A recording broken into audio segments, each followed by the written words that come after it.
Good morning guys, जय श्री श्याम। आज हम करने वाले डेप्रिसिएशन के कुछ इंपॉर्टेंट क्वेश्चन, ठीक है, जो कि बहुत ज़्यादा हेल्पफुल रहेंगे। इस टाइप के क्वेश्चन काफ़ी ज़्यादा देखे जाते हैं। सबसे पहले मैं आपको बात करूं मेथड्स की, तो मेथड्स में written down value method most important question है, जो मोस्टली स्कूल्स जो है अपने क्वेश्चन पेपर में डालते तो रिटन डाउन वैल्यू मेथड को छोड़ने की कोशिश आप बिल्कुल भी मत करिएगा। तो रिटन डाउन वैल्यू मेथड में ना बेसिकली मेन टू टाइप है। एक तो सिंपल क्वेश्चन आएगा कि एक मशीनरी इस साल खरीद ली, उसको 2 साल बाद बेच दी, उसके बाद तीसरी वाली खरीद ली, तीसरी वाले का हाफ पार्ट बेच दिया, एक ही टाइप। और उसके बाद दूसरा का एक ही मशीनरी खरीदोगे, उसका 3-4 साल बाद जाके 1/4 1/10 पार्ट बेच दोगे, और उसी डे पे नई वाली मशीनरी ले आओगे। तो इस टाइप के क्वेश्चन को किस तरह से डील करेंगे, अब हम इसी टाइप का एक क्वेश्चन डिस्कस करते हैं। देखिए क्या लिखा है। 1 जनवरी 2015 को जयपुर ट्रांसपोर्ट कंपनी ने एक ट्रक खरीदा। फर्स्ट ट्रक आया 4 लाख का। फिर अब जब भी देखो आप क्वेश्चन पढ़ रहे हो ना, साथ साथ लिखते चलो। ये देखो मैंने जब आपको सॉल्यूशन कराया, मैंने आपको पिछले यहाँ पे लिखा है 1 जनवरी 2015 को आपका ट्रक आया, ट्रक 1 4 लाख रुपए का, ठीक है। साथ साथ लिखते चलो, एक छोटा सा वर्किंग नोट बनाते चलो, ठीक है। उसके बाद क्या है, 1 जुलाई 2016 को ट्रक जो है, ट्रक का हुआ एक्सीडेंट भाई। उसमें 3 लाख रुपए इंश्योरेंस कंपनी से रिसीव हुए। तो जब भी आपको पैसा मिलता है तो आप कैसे करते हो, डेप्रिसिएशन में आप उसको, या सेल हुआ है या फिर कुछ ऐसा इंश्योरेंस क्लेम मिला, तो उसको आप बैंक से ट्रीटमेंट करो, मतलब आप बाय बैंक से उसको अमाउंट को कवर करते हो उसके अकाउंट में, मशीनरी या जो भी आपका ट्रक, जो भी मशीनरी एसेट है, ठीक है। और क्या है, उसी दिन मतलब 1 जुलाई 2016 को एक नया ट्रक आया है, कब, 5 लाख रुपए का। साथ साथ देखो बच्चा लिखते चलो, यहाँ पे मैंने दूसरी स्लाइड पे लिखा हुआ, देखो जो जो साथ साथ हो रहा है। 1 जुलाई को ट्रक डिस्ट्रॉय 3 लाख का, और उसी 1 जुलाई 2016 को क्या हुआ, नया ट्रक आपका। हाँ जी बेटा, तो अब आपने देख लिया कि और कंपनी आपका डेप्रिसिएशन कितना चार्ज कर रही है। कंपनी जो है अपना डेप्रिसिएशन लगाएगी 20% रिटर्न डाउन वैल्यू मेथड पे, और 3 साल के लिए हमने बनाना है, ठीक है। तो इस तरह से साइड में वर्किंग नोट बना लिया। अब फॉर्मेट बनाओ बढ़िया सा, ऊपर लिखो बड़े बड़े अक्षरों में ट्रक अकाउंट, मशीनरी है मशीनरी लिखो, प्लांट है प्लांट लिखो। फिर डालो अपना डेट पर्टिकुलर अमाउंट, डेबिट और क्रेडिट साइड्स, ठीक है बच्चा। अब सबसे पहले ट्रक आया। अब एक बात याद रखना बेटा, अगर कुछ भी गिवन नहीं है तो आपका सिंपल अकाउंटिंग ईयर चलेगा। अकाउंटिंग ईयर क्या होता है बेटा, बताओ क्या होता है, अप्रैल से मार्च, राइट। और यहाँ पे अगर आपको कभी दे रखा कैलेंडर ईयर, तो कैलेंडर ईयर आपका कौन सा होता है, 1 जनवरी से 31 दिसंबर तक। बाय द वे कल आपका न्यू ईयर है, तो सबको happy new year. Hope so ये न्यू ईयर आपके लिए बहुत अच्छा रहे। चलो लेट इट बी। अब हम अपने टॉपिक पे आते हैं वापसी। तो अगर आपका बाई चांस मान लो 1 जनवरी 2015 को है ना, मशीनरी आपकी आ रही है, लेकिन आपको कुछ नहीं गिवन, तो यानी आपका यहाँ पे अकाउंटिंग ईयर है, यानी आपको इसको 31 मार्च तक वाइंड अप करना, मतलब इसको बैलेंस बैलेंस ब्रोड डाउन या फॉरवर्ड जो भी वट होगा उसको खत्म, उसको लगाना है, राइट। तो उसके लिए सबसे पहले आपने 2 बैंक अकाउंट डाल दिए। तो चलो सारी कहानी थी, अब आते हैं मेन क्वेश्चन पे। 4 लाख डाल दिए। अब इस पे लगाओ, लगेगा तो मार्च के अकॉर्डिंग, क्यों है काउंटिंग ईयर है। मार्च के अकॉर्डिंग आपको दे रखा है ना 20% है, तो 20% 4 लाख का कितना होता है, 2 फॉर द 20% आपका कितना होगा भाई, ये तो 80,000 होगा। दीदी ने तो 20,000 लिखा है। बताती हूँ क्यों लिखा है। अब जनवरी से मार्च लगाओगे तो पूरा 12 महीने का डाल दोगे क्या, नहीं ना। जनवरी से मार्च तक कितने महीने, जनवरी फरवरी और मार्च, 3 महीने का। तो 80,000 पे 3 महीने लगाओ, कितना बनेगा, 3/12, 20,000 रुपये आ जाएगा। तो ये आपका 20,000 रुपये डेप्रिसिएशन। फिर 4 लाख में से 20,000 रुपये निकाल दो, कितना आया, 3,80,000 रुपये। अब इसको 2015 1 अप्रैल को, जैसे मैंने आपको बताया था अकाउंटिंग ईयर आपका 1 अप्रैल को शुरू होता है, तो टू बैलेंस बीडी जो ये 3,80,000 रुपये है, इसको आगे फॉरवर्ड करो, मतलब ब्रोड डाउन करो, लिख दिया। उसके बाद देखो आप पहले डेट देख लेना, जुलाई 2016 है, मतलब मार्च तो आराम से निकल जाएगी, तो मार्च निकालो, बाय डेप्रिसिएशन लगाओ, 3,80,000 का 20% करो। अब तो भाई पूरे साल का, कोई महीने का चक्कर नहीं, पूरा साल लगाओ, 20% कर दो, 3,80,000 का आएगा 76,000। 3,80,000 में 76 काट दो, 3,04,000 रुपये आपका आ गया, ठीक है। आगे डेट लाओ 2016, टू बैलेंस बीडी कितना आया, 3,04,000 रुपये अपना ला के रख दो। अब बेटा एक चीज बताई मैंने आपको, आपको क्या दे रखा है उसने, ट्रक जो है आपका 1 जुलाई 2016 को बेचारा डिस्ट्रॉय हो गया, लेकिन 3 लाख रुपए आपको दे गया। तो देखते हैं क्या बनता है इसका। सबसे पहले यहाँ पे लिख दो, बाई इंश्योरेंस कंपनी से 3 लाख रुपए मिले। जब भी आपको कुछ रिसीव होगा तो आप उसको इस साइड डालोगे। अगर इन केस आपकी मशीनरी सेल होगी या कुछ ऐसा होगा, वहाँ पे आप बाय बैंक डालोगे। लेकिन इंश्योरेंस कंपनी का क्लेम है, तो यहाँ पे हमने बाय इंश्योरेंस कंपनी लिखा है, 3 लाख, ठीक है। अब यहाँ तक का अप्रैल से लेके जुलाई तक का वो जो वैल्यू थी हमारी एक मशीनरी की, 3,04,000 रुपये, वो डेप्रिसिएशन कहाँ गया, वो भी तो लगाओगे ना, ताकि आपको पता चले प्रॉफिट लॉस कितना, क्या घाटा खा रहे हो भाई। तो लगाया, तो लगाया तो क्या बना, 3,04,000 का 20% करा, लेकिन बच्चा वही बात आ गई, अप्रैल से लेके जुलाई तक करना है, यानी अप्रैल आएगा और मई आएगा और जून आएगा। जुलाई तो एक है तो वो नहीं आएगा, अप्रैल से लेके जून तक, ठीक है, 3 महीने। तो 3 महीने के अकॉर्डिंग मतलब 3,04,000 इंटू 20/100 इंटू 3/12, वो आपका अमाउंट आएगा 15,200 रुपये। 15,200 हो गया, ठीक है बेटा। अब देखो 3,04,000 में से आपको क्या करना है, 3 लाख माइनस करो, 15,200 माइनस करो।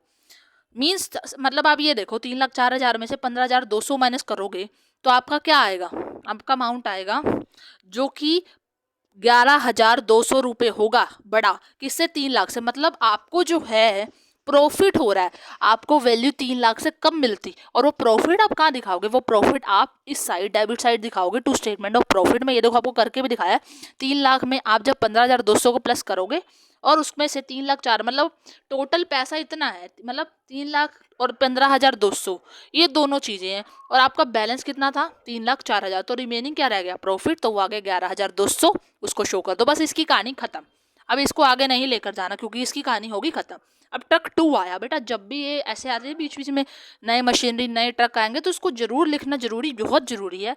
ये ट्रक 1 था आया, ये ट्रक 2 आया, ये ट्रक 3 आया, साथ साथ वर्किंग नोट में बनाओ, ट्रक 2 बिक गया, ट्रक 2 आ गया, ट्रक 3 आ गया, वो वगैरह वगैरह, ताकि आपको कोई भी कंफ्यूजन ना हो।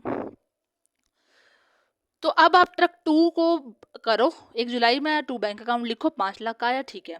अब ये जुलाई के बाद इसकी एंडिंग कब होगी, बताओ कब होगी, एक तो दूसरा साल लग जाएगा, 17 आ जाएगा, 17 में कब, 31 मार्च लगा देना बाय डेप्रिसिएशन। अब जुलाई से लेके मार्च तक कितने महीने, 12, चपेड़ा 12 नहीं 9 महीने होगा, 9 महीने, तो बाय डेप्रिसिएशन 20% लगाओ 5 लाख पे, इंटू 9/12, ये 75,000 बैलेंस निकाल दो, बैलेंस को आगे ब्रोड डाउन कर दो। तो ये आपका था एक अच्छा सा बढ़िया question, I hope it's clear. अब हम डिस्कस करते हैं one of the another important. देखो बच्चा, इंपॉर्टेंट क्वेश्चन का मतलब ये नहीं होता कि आपको वही पूरा क्वेश्चन उठ के आ जाएगा। मेरा मेन फोकस रहता है कि आपको एक स्पेसिफिक टाइप का क्वेश्चन अच्छे से पक्का हो, तो उस टाइप में वो नाम अलग हो सकता है, वो अमाउंट अलग हो सकता है, लेकिन उसका टाइप जो उसका कंसेप्ट है वो जो है हमारा सिमिलर ही रहता है ऑलमोस्ट। तो हमारा फोकस यही है कि आपको उस टाइप में हेल्प हो कि वो किस तरह से आप उसको सॉल्व कर सके, ठीक है, जिस जो आपको पेपर में हेल्प करे, ठीक है। उसके बाद देखो लक्ष्मी लिमिटेड परचेज करती है मशीनरी 40,000 रुपये की 1 अक्टूबर 2009 को। डेप्रिसिएशन है डिमिनिशिंग बैलेंस मेथड, भाई दूसरा नाम है रिटर्न डाउन वैल्यू मेथड का। कई कहो भाई कौन आ गया डिमिनिशिंग, हमें तो ना पता, नो ये उसका दूसरा नाम है रिटर्न डाउन वैल्यू मेथड का। उसके बाद एक ही मशीनरी को, अब देखो अब आया वो जो मैंने तुम्हें बोला था ना 1/4 पार्ट बीच में बिक जाता है, आ जाता है, फिर उसी दिन नया, तो वही वाला क्वेश्चन दे दिया भाई। तो 1/4 पार्ट जो है 1 जनवरी 2012 को क्या है, डिस्पोज हो गया और 6,000 से रिसीव हुआ। जब भी इंश्योरेंस ही है तो बाय इंश्योरेंस, अगर सेल होगा तो बाय बैंक, और इस तरह से आपको पैसा मिल रहा है डिस्पोज का तो बाय बैंक लिखोगे, किस साइड, जो क्रेडिट साइड में वहाँ पे आता है, जिस जो भी डेट होगी उसकी। उसके बाद उसी दिन नई मशीनरी आई, बस 4 साल के लिए अकाउंट बनाना, सिंपल सा क्वेश्चन है। देखते क्या करते हैं। सबसे पहले वर्किंग नोट बहुत बहुत ज़्यादा बेटा आपको इंपॉर्टेंट रहेगा। देखो सारा मैंने लिख दिया। अक्टूबर 2009 में M1 आई है, देखो ये बहुत ज़रूरी है लिखना। कभी कभार 3 से 4 मशीनरी आपस में आती हैं जाती हैं, उनका पार्ट बिकता है, तो ये लिख लिया वर्किंग नोट में तो सही है। बल्कि अगर आप बीच में भी डाल दोगे, क्वेश्चन के बीच में साइड्स में जो ये नोट्स बने होते हैं पर्टिकुलर में, नीचे लिख दोगे M1 की बात हो रही है, M2 की बात है, ब्रैकेट डाल के, तो और भी हेल्पफुल रहेगा आपके लिए। क्योंकि कल को अगर आपने ऊपर जाके वैल्यू देखनी होगी, जब साथ साथ 2-3 मशीनरियों के बीच में आपको वैल्यू डिफाइन कर मतलब फाइंड करनी होगी कौन सी वैल्यू बिकी थी, अब बेचनी है, तो वो तब हेल्प होगा कि M1 की ये वैल्यू थी, तो अब आपको इसको ट्रीट करना है, ठीक है, इसका ट्रीटमेंट करना है, इसको डिस्पोज करना है, इसकी वैल्यू लानी है, ठीक है, इसका प्रॉफिट देखना है, तो उसमें हेल्पफुल होगा। उसके बाद देखो सारा मैंने नोट बना दी। सबसे पहले हम शुरू करेंगे, देखो बेटा इसमें ईयर आपको नहीं दिया, नहीं बताया कैलेंडर ईयर फॉलो करना है या अकाउंटिंग ईयर, तो आप क्या मानोगे, अकाउंटिंग ईयर। अकाउंटिंग ईयर क्या होता है, पहले भी बताया था, अप्रैल से मार्च तक का, ठीक है बेटा। अप्रैल से मार्च तक का आपका ईयर कौन सा होता है बेटा, तो अब 2009 1 अक्टूबर लिख दिया आपने। 2 बैंक अकाउंट, कितने की वैल्यू थी, 40,000 रुपये की, ठीक है, डाल दो 40,000 रुपये की वैल्यू डाल दो।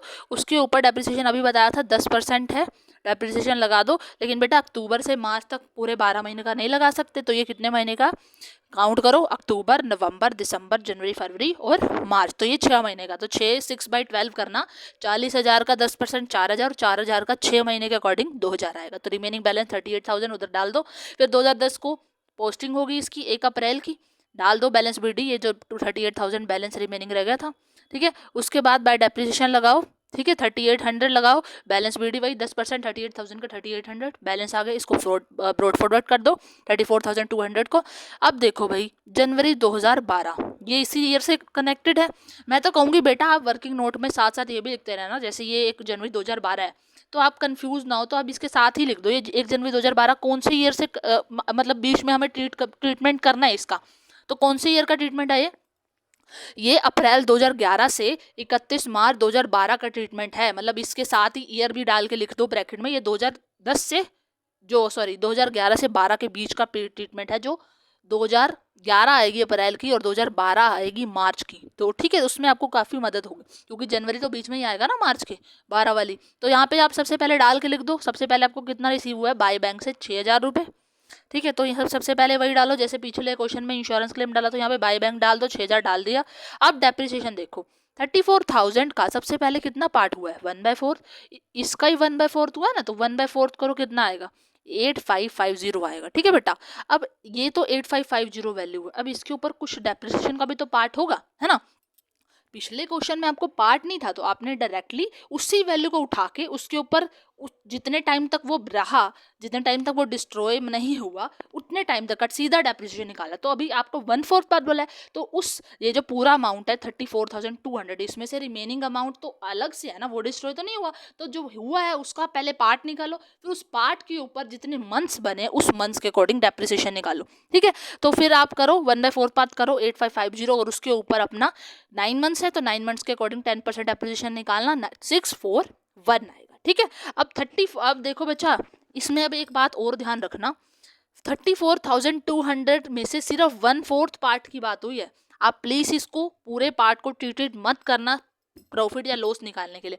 अब 1/4 पार्ट कितना है 8550, तो आप उसी के अकॉर्डिंग करोगे तो 8550 में आपको वैल्यू कितनी रिसीव हुई 6,000 और 8550 के ऊपर डेप्रिसिएशन कितना बनता 641। ठीक है, तो आपको जो है 8550 की वैल्यू थी जिसमें से अगर 641 जाता है ना, तो रिमेनिंग जो अमाउंट आता वो 6,000 से ऊपर आता है ना, तो वैल्यू ज़्यादा थी और रिसीव कम हुआ है, तो आपको क्या हुआ लॉस होता है, तो इस साइड आता है आपका credit side by statement of P&L। पिछले क्वेश्चन में प्रॉफिट था वो आपने इधर लिखा था to P statement of P&L, इस क्वेश्चन में लॉस है तो बाय स्टेटमेंट ऑफ P&L, तो वो आपका आया 1909। ये देखो आपको सारा मैंने करके दिखाई है वर्किंग, 8550 में से 6,000 और 641 माइनस हुआ है। तो ये आपका आगे कहानी खत्म होगी 1/4 पार्ट की। अब देखो बेटा जो रिमेनिंग पार्ट रह गया 1/4 का रिमेनिंग कितना है बेटा 3/4 है बेटा, 3/4 जनरल बात है। ठीक है, निकाल के देखना, तो 3/4 तो सही है, वो तो अपना 31 मार्च वही डेप्रिसिएशन लगाएगा, तो 3/4 निकालो 34,200 कितना आएगा 25,630, तो ये तो पूरा रहेगा, तो इसके ऊपर 10% लगाना 2565। एक बात देखो बेटा, अब ये बनाया था तो तुम्हें याद रहेगा कि इसी दिन 1 जनवरी जिस दिन जैसे ये डिस्ट्रॉय हुआ है वैसे ही एक नया भी आया था M2, तो इसको भी लिख लो साथ साथ, ताकि जो रिमेनिंग पार्ट है उसके साथ उसका भी डेप्रिसिएशन का ट्रीटमेंट आप कर पाओ। ठीक है, तो 2 बैंक 15,000। अब जब रिमेनिंग आपका जो रिमेनिंग पार्ट है 3/4 का करोगे साथ के साथ ये 15,000 वाले का भी हो जाएगा, और ये 15,000 वाला भी उसी अकॉर्डिंग, लेकिन 15,000 वाला जनवरी से मार्च चलेगा क्योंकि जनवरी को जो आया लिखा है ना मैं डेट यहाँ पे, जनवरी को आज आपके क्वेश्चन में दिया था, तो फिर वही जनवरी के अकॉर्डिंग इसका ट्रीटमेंट हो जाएगा। 3 मंथ्स के अकॉर्डिंग 15,000 पे 10%, 1500 का 3/12 करना 375। तो बस अब इसमें से 30, अब बेटा याद रखना 34,200 में से माइनस मत कर देना 2565, जो 25,650 है, अब रिमेनिंग पार्ट तो वही रह गया ना, उसमें से ही आप 2565 माइनस करोगे और 15,000 में से 375 माइनस करो, ये प्लीज इस बात को याद रखना। ओके, तो आपका जो रिमेनिंग है बैलेंस निकल के आ जाएगा 37,710। ठीक है, आप ये जो आपका ईयर है ना 11-12 का, इन दोनों को साइड्स को टोटल करना, ये बिल्कुल इक्वल आएगा 49,200। अब इस बैलेंस को आगे लाओगे 37,710 को, और इनके ऊपर डेप्रिसिएशन लगाओगे, सीधा लगा लो, अब कोई दिक्कत नहीं क्योंकि दोनों पूरे साल चली हैं, जो रिमेनिंग पार्ट चल रहा है और जो नहीं आई है तो पूरे साल की है, तो 10% 3771। आप चाहे तो शो कर सकते हैं जो अलग अलग इनकी वैल्यूज़ है, जैसे अब जो वैल्यू इनकी रह गई है 25,650 में से 2565 माइनस करके जो रिमेनिंग, आप यहाँ पे ब्रैकेट डाल के लिख सकते हो बैलेंस बीडी में 1 अप्रैल 2012 के नीचे में M1 की वैल्यू प्लस M2 की वैल्यू जो 15,000 में से 375 माइनस करके रहेगी, ऐसे भी शो कर सकते हो और इकट्ठे भी शो कर सकते हो। बाकी ऐसे शो करोगे तो अच्छा लगेगा, आप लिख देना कितनी वैल्यू रहेगी। ठीक है, फिर अगर आगे कोई ट्रीटमेंट होता है तो वो आगे हेल्प करती है। ठीक है, तो इस तरह से क्वेश्चन है, फिर बाय बैलेंस CD और उसको आगे ब्रोड डाउन कर दो। तो this is all about the depreciation. I hope it's clear. Jai Shri Shyam guys, thank you for watching.